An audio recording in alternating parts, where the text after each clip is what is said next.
Hello दोस्तों, नमस्कार। सभी का स्वागत करता हूं। ये वीडियो उनके लिए बहुत ही जरूरी है जो 4 फरवरी से एसएससी जीडी एग्जाम के लिए प्रिपेयर हो रहे हैं। तो 4 फरवरी याद रखना।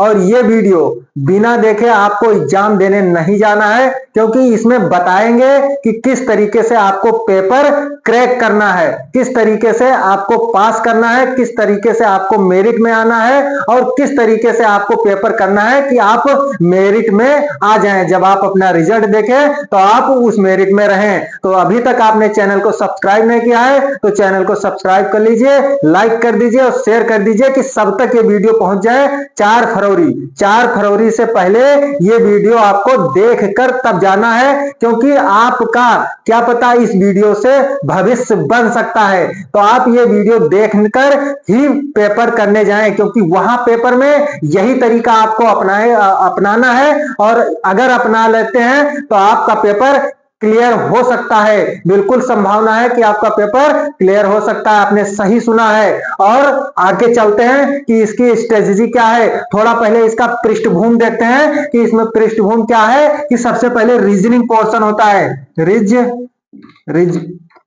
रीजनिंग पोर्शन होता है। कौन सा पोर्शन होता है? रीजनिंग पोर्शन होता है। रीजनिंग पोर्शन होता है। फिर उसके बाद में मैथ होता है। फिर उसके बाद में क्या होता है? हिंदी होता है। और फिर उसके बाद में जीएस होता है।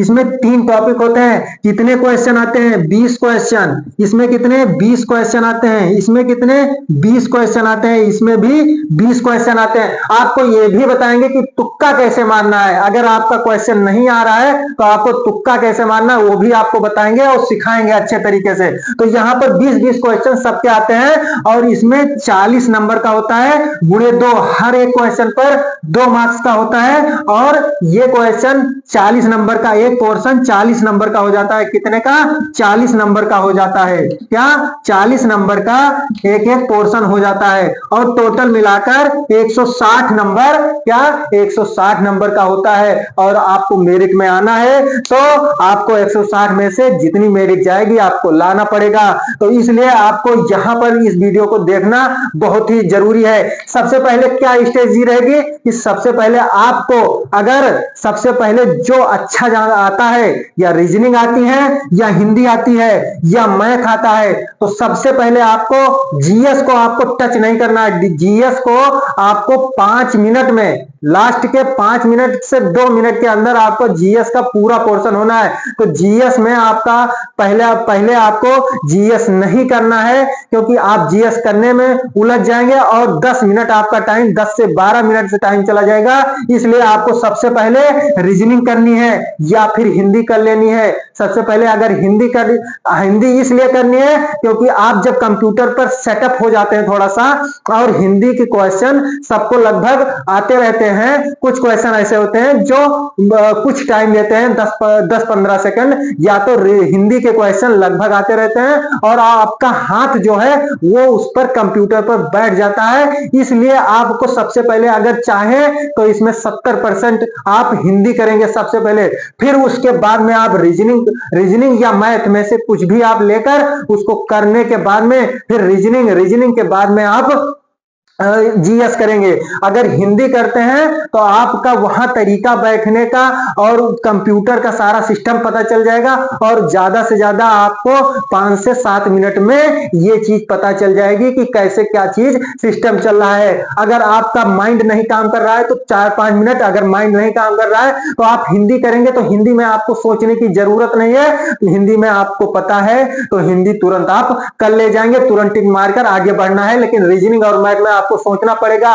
उसी में आपको, अगर आपका पहला क्वेश्चन ट्रिकी आ गया तो आपका 10 मिनट या 5 मिनट खा जाएगा। उसी से आप एग्जाम जो ये मेरिट लिस्ट है, मेरिट लिस्ट से बाहर हो जाएंगे। तो आपको सबसे पहले देखना है कि हम पहले 5 मिनट से 10 मिनट तक ऐसा कुछ पोर्शन लेंगे जिसमें हमको कहीं पर दिक्कत ना हो। कहीं पर दिक्कत हो गई तो आपका दिमाग खराब हो जाएगा, और दिमाग खराब होने के बाद में आप कुछ नहीं कर पाएंगे। फिर 10 मिनट आपका गया तो वही समझ लो कि आप टाइमिंग से वहीं पर मात खा गए, और फिर टाइमिंग से मात खाने के बाद में आपका पेपर फिर अच्छा नहीं होने वाला है। तो इसलिए आपको ये जरूर ध्यान रखना है कि हमको करना क्या है। फिर उसके बाद में इतना चीज आपको समझ में आ गई है कि आपको पेपर में सबसे पहला पोर्शन क्या करना है और कैसे करना है, ये चीज आपको समझ में आ गई। फिर उसके आगे चलते हैं और आगे देखते हैं कि आपको तुक्का लगाना है। अगर आपको तुक्का लगाने के लिए यहां पर अगर आपको तुक्का लगाना है तो आपको हम थोड़ा सा सिखाते हैं।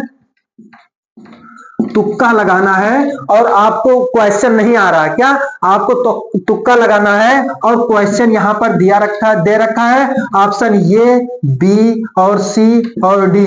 अगर ऑप्शन में आपको दो पता है, पहला पता है और डी ऑप्शन पता है, आपको दो ऑप्शन आपको पता है कि ये नहीं होगा, तो आप में से ये इस दोनों में से कोई भी आप मार सकते हैं। और अधिकतर लोग ये सोचते हैं कि हम सी मारकर, उसमें ये जरूरी नहीं है कि सी मारकर, क्योंकि ऑप्शन इसमें चेंज रहते हैं, क्वेश्चन भी चेंज रहता है, तो आपको ये जरूरी नहीं है कि आपका सी ही सही होगा।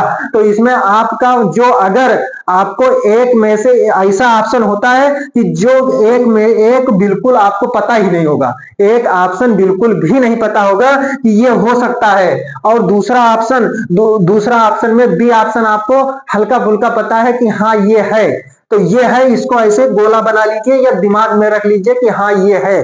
फिर उसके बाद में दो ऑप्शन में फिर ये एक ऑप्शन और आपको बिल्कुल भी नहीं पता है, दो ऑप्शन बिल्कुल भी क्वेश्चन पता ही नहीं है और थोड़ा थोड़ा इसमें जानते हैं, तो आप जो जानते हैं उसको मार कर चलिएगा। ये नहीं कि आपको बिल्कुल ना पता हो उसको मार दीजिए, उसको बिल्कुल नहीं मारना है। और तुक्का अगर मारना है तो फिर ऐसे तुक्का नहीं लगता है, तुक्के के लिए भी दिमाग चाहिए और उसके लिए भी कुछ स्ट्रेटजी होती है जो आपको लगानी पड़ेगी, इसलिए आपको तुक्का वहां पर काम करेगा। या तो तुक्का से आजकल कुछ काम चलने वाला नहीं है, केवल तुक्का कुछ ही लोगों का और कुछ ही प्रश्न पर लागू होता है, क्या कुछ ही प्रश्न पर लागू होता है, ना कि सारे प्रश्न पर लागू होता है, और पूरा एग्जाम उससे क्रैक होने वाला नहीं है। क्यों? तो आप पढ़ाई करते रहिए और 6 फरवरी से 4 फरवरी से आपका एग्जाम स्टार्ट है, तो इसके लिए अच्छे से प्रैक्टिस करिए। और हमारे चैनल पर संभावित क्वेश्चन